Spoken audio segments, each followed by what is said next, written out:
Welcome to Business Infrastructure, the podcast about curing back office blues of fast-growing businesses. If you're a business owner or operator looking for practical tips and solutions to scaling your business in a sustainable manner, you're in the right place.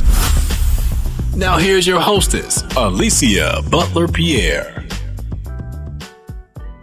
Hello and welcome to the Business Infrastructure Curing Back Office Blues show. I'm your hostess, Alissa Carpenter, and I'm joined today by a very special guest, Alissa Carpenter. Alissa is a multi-generational workplace expert and the owner of Everything's Not Okay, and That's Okay, where she provides training, consulting, and speaking services to organizations all over the world. She has a Master in Education in Social and Comparative Analysis in Education from the University of Pittsburgh. She's also a Gallup Certified Strengths Coach, and she's accredited in the Strong Interest Inventory and Myers-Briggs Type Indicator. Alissa's work helps to bridge communication gaps across generations, job functions, and geographies, and she has worked with organizations ranging from nonprofits to multi-billion-dollar enterprises. She will deliver a TEDx talk in April 2019 and will also release a book next year on authentic workplace communication. She's also been featured in media outlets including Forbes, ABC, Fox, and CNN Money. And can I just say I'm honored just to have my podcast mentioned in the same list as those major media outlets. Let's have the Business Infrastructure Podcast in there. So today, Alissa is going to actually describe to us how she was able to use the people aspect of business infrastructure to help a multi-generational workforce work through change. And I cannot wait for us to dive into this conversation. So Alissa, without any further ado, welcome to the show. Thanks so much for taking time out of your very busy schedule. How are you? I'm great. Thank you so much for having me. I'm really excited to chat today.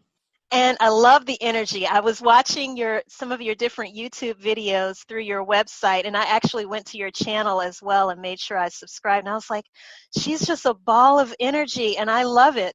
Thank you. I think sometimes people are like, is she real? I'm like, no, that's really who I am. Well, I love it, and I know I'm sure it's very contagious when you're working with your different clients. So first, I want to just say, I think the name of your company is genius. Everything's not okay, and that's okay.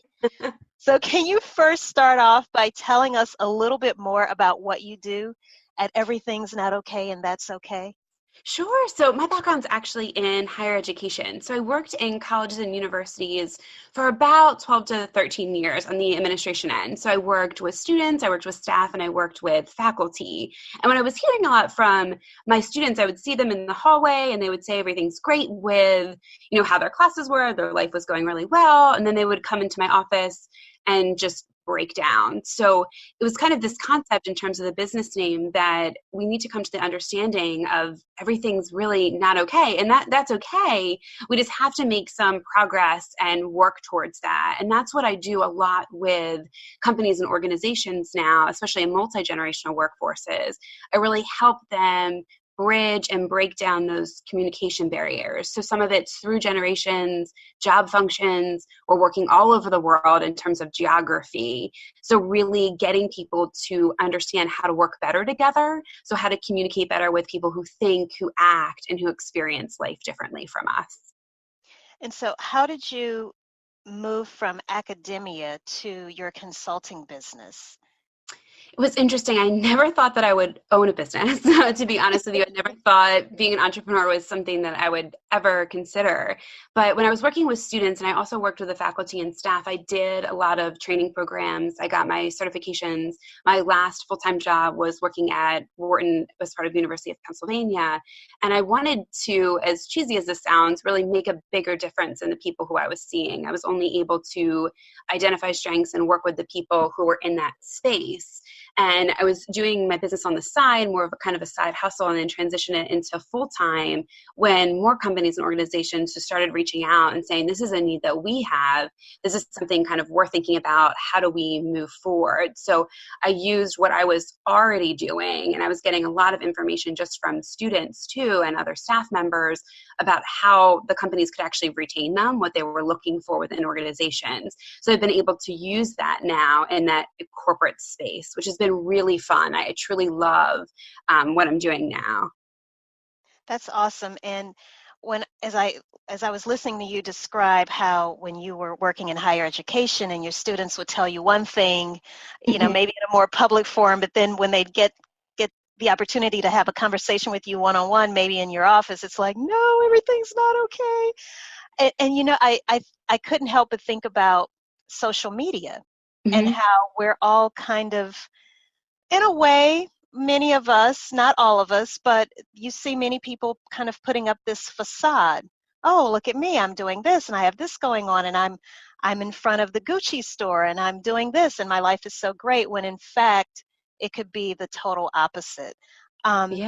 So when it comes to the actual workplace, and I know this is very cliche that the only constant is change, but when we find ourselves working in situations where we have people who might be the age of our grandparents, our parents, and then there are people, I know like for me, I may actually be in an environment where there are people who could technically be my children if I were to have children. And so can you share with us a specific example of how you were able to help a multi-generational workforce actually work through change? Like, how does that process even begin?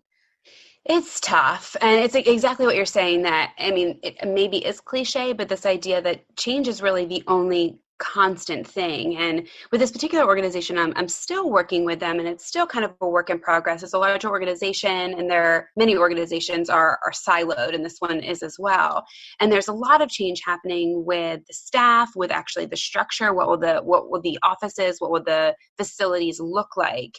And it's tough if you've been working in a place for 10 to 15 years doing it one way, and then you kind of feel like you're being uprooted and things are changing. And a lot of it comes down to communication and transparency and what that looks like in that space. And a lot of it does come down to kind of, when we're talking about generations, sometimes it could be baby boomers, potentially traditionalists, if they're still in the workforce in that space, but they're really struggling with, that's not the way that we've been doing it. This is the way it's always been done. And just using phrases like that. And then the new employees, their millennial and Gen Z employees, were just getting really frustrated because they're trying to embrace the change and trying to understand. So not only you have the overarching change within the organization being difficult, you have a lot of personalities clashing, some trying to embrace and understand the change and others just not willing to move. It's been really interesting and rewarding, quite frankly, working with them through the change and through those conversations.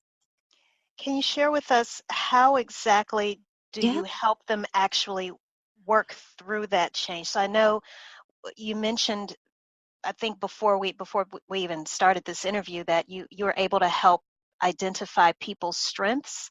So can you talk to us about that a little bit more? And that's what I use for the basis of a lot of the trainings, the consulting work I do. So I use the assessment called StrengthsFinder assessment. It's a Gallup assessment, and with it you can either get your top 5 strengths or you can get all 34 strengths. The assessment that I'm using with them, we're doing just to start with the top 5. And each one of them are in a domain of leadership. So they're finding out, are they more of a relationship builder, influencer, strategic thinker, or executor? And it's really helpful to kind of see, and I use a team talent map. So I also show them individually where their strengths fall and as a team where their strengths fall. So this particular team they're great at building relationships. They're great to some extent talking with each other, but they're not great on influencing and they're not great on executing. And influencing for them means influencing different ideas, influencing different opinions. It could be with their internal constituents or their external stakeholders. And they're not also great at following through on what they're talking about. So being able to work with them, we've identified some kind of key strategies and individuals within the organization, so it's not within their department, but within the organization as a whole, that they can use to lean on in order to follow through on projects. Individuals within their group who they can lean on to help influence others. So as they're changing the structure of their physical space, being able to use those people to ask questions, be able to influence opinions. And I use that also with kind of other organizations as well, as finding those key people who can influence others to kind of make or embrace the change, because change is hard and it can't just come from one person at the top. So we have to have people, whether they're in middle management or they're on the ground floor, modeling that change. So if they're going to build, let's say they're building a work cafe, you can't just have a physical location and people not using it. So really going through who's going to be the influencers who are going to start using this space to really show everyone that we can have smaller group meetings in here. We can do one-on-one conversations in this space. For our new huddle rooms, how are we going to be able to use that? So using those influencers to really help build and embrace those new spaces for them to make them worthwhile. Would you mind repeating the different types, the categories? So you mentioned influencer, and I didn't catch the others that you Sure. mentioned. No, sure. There's 34 strengths in total, all 34 talent themes. They all fall into one of 4 of the buckets of domains of leadership. So the first is relationship building. So people who are really good at working with other people and building relationships. And they really believe that the sum of the group is better than or greater than like the individual parts. You have influencers. So people who can really influence people to make decisions, can really bring people together in that space. Strategic thinkers, they could be people who are very analytical, who are thinking through the strategies. So if plan A doesn't work, we have a plan B, we have a plan C. The people who are looking for data to be able to make the decisions. And then you have executors, which, and again, all the 34 themes fall into these areas. But people who are strong in executing are people who follow through. They might be the people who have tasks or task lists and cross things off, the people with a lot of stamina who stay after work, the people who you can rely on to actually complete and follow through with what they start. So knowing who fits into those different buckets as individuals and who fits in what your team looks like as a whole has been really helpful with this particular group, because I visually show them, okay, you don't have a lot of people in influencing, you don't have a lot of people in executing. Who are going to be some of the other people within your organization that we can use to make sure we get things done? Brilliant. Are there ever times when when you're looking at where gaps may exist, for example, there may not be as many executors as you would like to help facilitate the change? Are there moments where you try to not coach people on becoming executors, but are there times where you try to help people develop skills in areas where they may be lacking?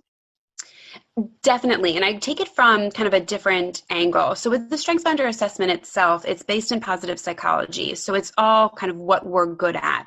So it's not necessarily focusing on weaknesses or areas of improvement, but more of finding ways that the areas do not get in the way of you doing what you need to do. So for example, if you're not a relationship builder or your strengths don't fall in that space, it doesn't mean that you don't have friends, right? It doesn't mean that you don't communicate or work with other people. You just go about it a different way. So I do a lot of coaching, whether it's individually with those particular groups or as the group as a whole, to really establish, well, you are getting things done. So you are completing the tasks, you are on assignment. How is that happening? Who are you relying on? What are your goals and what are your strategies, and how are you making this happen?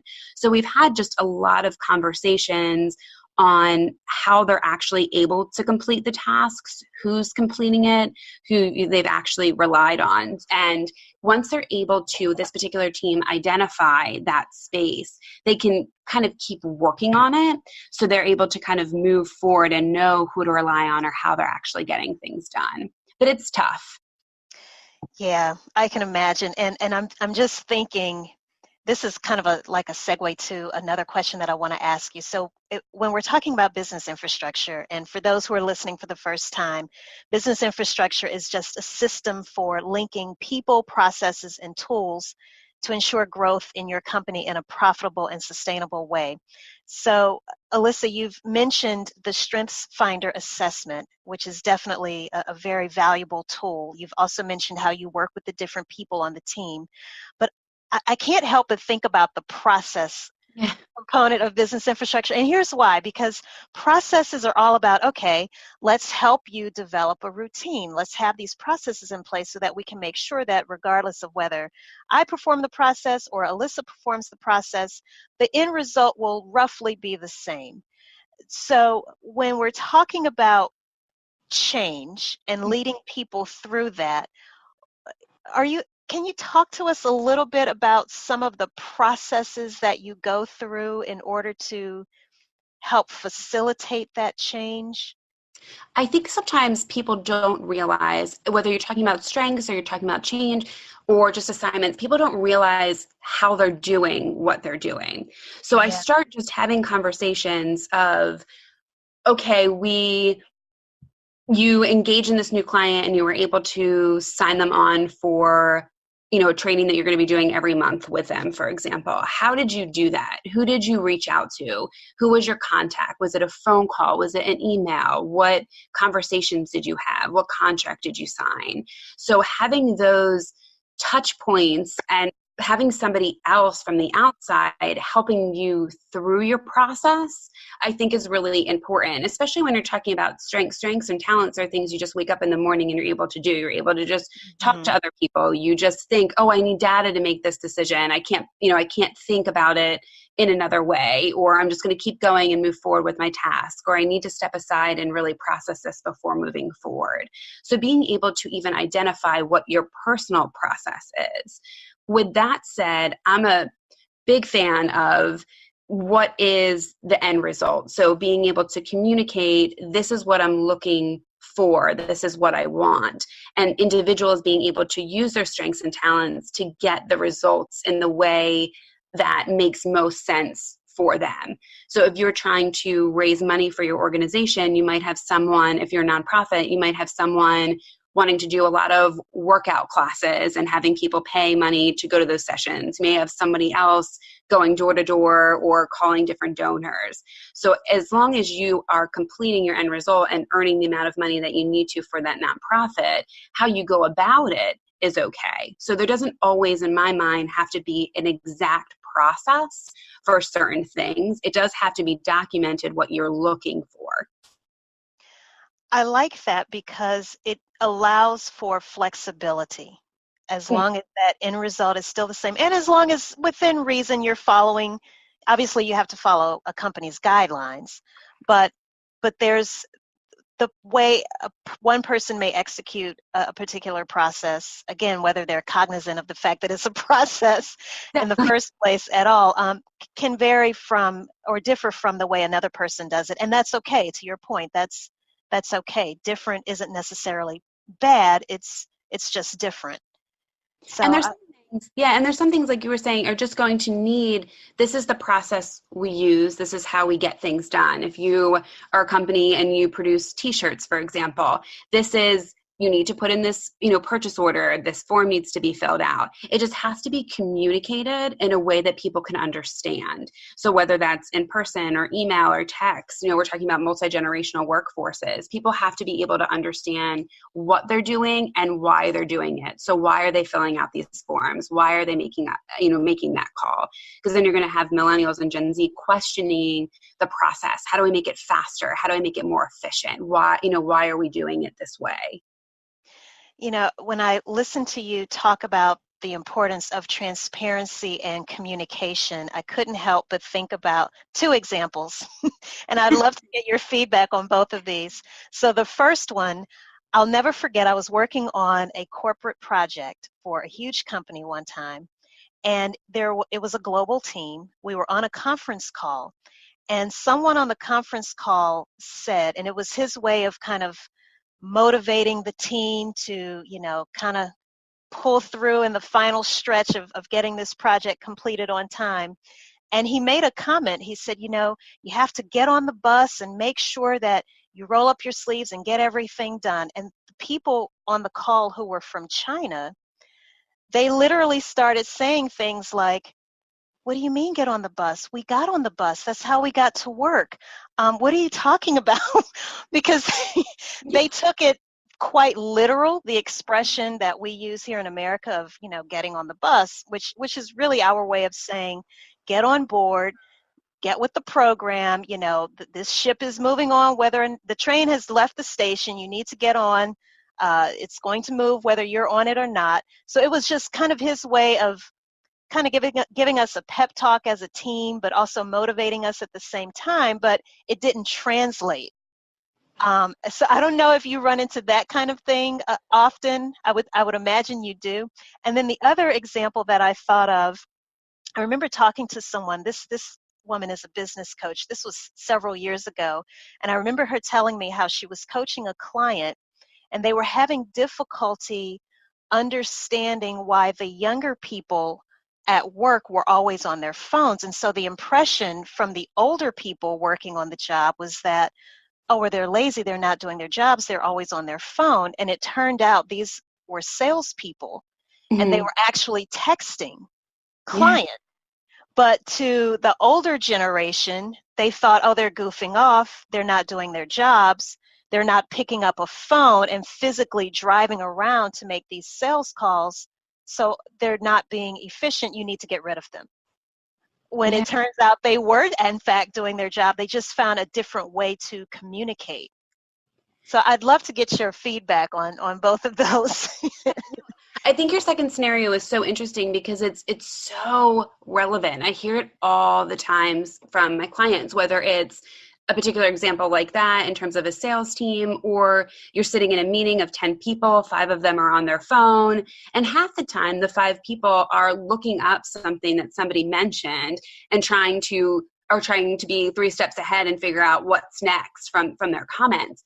And a lot of it, again, it comes down to communication, letting people know, I'm on my phone, I'm looking up this information, I'll share whatever I have once I pull it up on my phone, I'm able to do that. And when you have, and it's hard for millennials or Gen Z, even, I mean, I'm a millennial, I don't necessarily pick up the phone and talk to people on the phone. And if you pick up the phone and talk to them, you might not be leaving the same type of messages.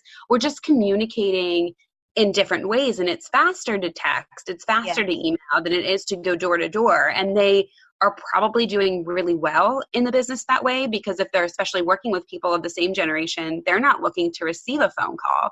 And that's odd, for them to have pick up the phone and get a sales call on the other end.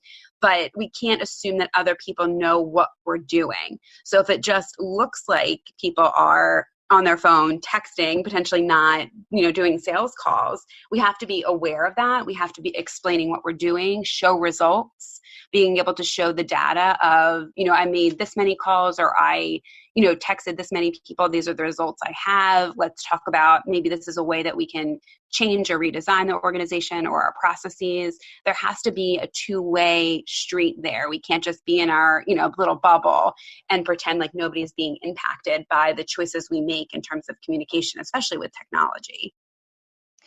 Yes. And we're going to have to take a quick break. And when we come back, I want you to share with us some important lessons that you've learned over the years as a result of doing the work that you do. And also, I'd like to know if there's any advice that you can offer for those of us who find ourselves in situations where we either have to lead multi-generations through change, or if we happen to be working on a team, a multi-generational team that has to be led through that change. So let's take a quick break and we'll come back and address those things. Do you currently have more business than you can handle? Do you need to hire more people but don't have processes to document them? Behind the Facade, How to Structure Company Operations for Sustainable Success is a book that explains step by step how to create business infrastructure in your company so that you can hire the right people to do the right things in the right working conditions. It's the world's first book ever written about business infrastructure exclusively for small businesses. Visit behindthefaçadebook.com to get your copy today. That's behindthefaçadebook.com. And we are back with Alissa Carpenter. So Alissa, before that break, you were sharing with us these different tools that you use, one of them being the Strengths Finder assessment. Had to get that out. In order to solve I won't even call it a problem, the challenge of working in a multi-generational workforce and leading people through change. Now, you've been doing this for a really long time. What lessons have you learned over the years that you would like to share with us? Oh man, there's so many. I'm sure. No. It's interesting because as a business owner, and I work with as doing consulting and training and speaking, each group is so different, and some are dynamic, some are really quiet. You just never know what you're going to get kind of in those spaces. And I try trying to think of the best way to kind of phrase this, but I try to make each session with each client different. So while I have a structure and a framework of what I use, depending on kind of what the training is, I try to make each session about the clients and do a lot of research within the industry. And sometimes it's right, and sometimes it's not. And the biggest thing I've kind of learned is to ask questions. I can read a lot of articles, I can ask other people, but the people who know the most information are going to be the people who are actually in the spaces that are working. And that goes for in the organizations if you're not consulting. I think a lot of the times we make decisions as either business owners or managers without the consulting, the people who are in the trenches doing those tasks every day. And then those people in the trenches are then asked to communicate that to an external audience. And we're not really asking for feedback and questions and best practices. So I think one of the biggest pieces of advice is just ask, create spaces and opportunities to ask questions, see if people need help, see what's happening really on the ground of organizations. If you're going into a consulting basis, or if you're going into just an hour training, spend a few minutes, do research on the company, call people within the organization to find out what's really going on that you can help with. Now, can you share some resources that you rely on? So again, you mentioned the assessment that you use. Are there any other books or maybe some other resources that you could recommend for those who may be experiencing or going through something very similar? So resources specifically, I use a lot Google Alerts, and these are probably kind of strange resources, but I think having a Google alert to be able to understand what's going on in your industry is really crucial. So StrengthsFinder is going to allow you to identify your strengths and your talents, but you also want to know what's happening. Google alerts have helped me a lot to understand industry trends and stay up to date without spending just a lot of time doing kind of unnecessary research in those spaces. LinkedIn Learning is also something that's free or cheap that people can use to do a little bit more research. I also use a lot of, and I recommend reverse mentoring, which is instead of a mentor-mentee relationship, you're really working as a partnership. And I use that a lot with multi-generational workforces where younger employees can potentially share some technology and trends in that space. You have your baby boomer, Gen Xers that have the availability of bringing the employees to meetings and meeting different people. I think those would be kind of the biggest, easy, low-hanging fruit resources I can think of off the top of my head. That's really interesting, this reverse mentoring concept. It's great. And it's really easy to implement. It's not something that costs a lot of money. It's something you on a one-on-one basis can have. There's so much knowledge. And I think when you're new in their workforce, you're potentially a little bit nervous to share the information, or you share it in a different way. I hear a lot of the times that millennials are coming in from my clients kind of guns blazing of, this is my idea, I really want to share it and have this knowledge. But when you're doing reverse mentoring, you're really just imparting knowledge on each other and working with one another to truly understand the industry, some new trends that are happening, and being able to provide opportunities and spaces that you might not have otherwise had.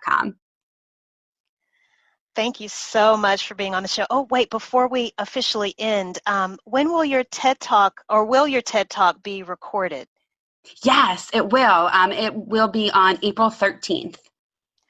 Awesome. So will that be available on YouTube or?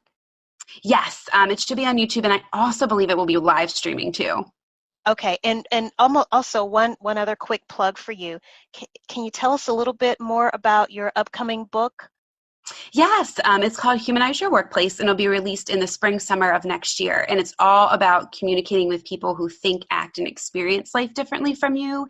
So I talk a lot about diversity in all of its aspects, how to actually write effective emails that'll get kind of a two-way response. I talk about accessibility and inclusion. And it's really just about embracing one another and having conversations above and beyond technology.